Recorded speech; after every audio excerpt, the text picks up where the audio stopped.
సత్తనపల్లిలో పుట్టి పెరిగిన వాళ్ళకైతే భయ ఇప్పుడు నేను వెళ్ళబోయే ప్లేస్ తెలియకుండా ఎవరైతే ఉండరు. తిరుపతిలో తిరుమల లడ్డు ఎంతైతే ఫేమస్, ఈ బాలాజీ స్వీట్స్లో అన్నమయ్య లడ్డు అంత ఫేమస్ అంట. కేజీ వచ్చి 600 రూపీస్. లడ్డుతో పాటు మిల్క్ బేస్డ్ ప్రొడక్ట్స్ కూడా బాగుంటాయంటే వాళ్ళు టేస్ట్ చేయడానికి అయితే వచ్చేసాం. సరే అని చెప్పి ఒక రసమలై అండ్ ఒక బాసంతి ఆర్డర్ చేసాం.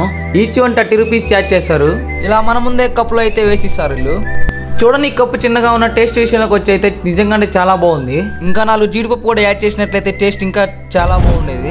అవును, ఇంతకీ మీకు రసమలైని హిందీలో ఏమంటారో తెలిస్తే ఖచ్చితంగా కామెంట్ చేయండి.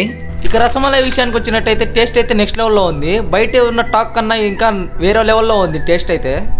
2 చక్కని డెజర్ట్స్ తిన్న తర్వాత ఫ్రూట్స్ కూడా ట్రై చేద్దాం అని చెప్పి 2 పిస్తా మిల్క్ అయితే ఆర్డర్ ఇచ్చేసాం. అది ఉండాలి, దాంతోపాటు ఇది ఉండాలి.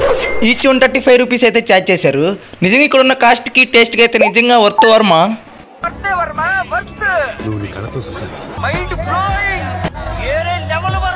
అలానే లైక్ చేసి సబ్స్క్రైబ్ చేయండి. That's it for today.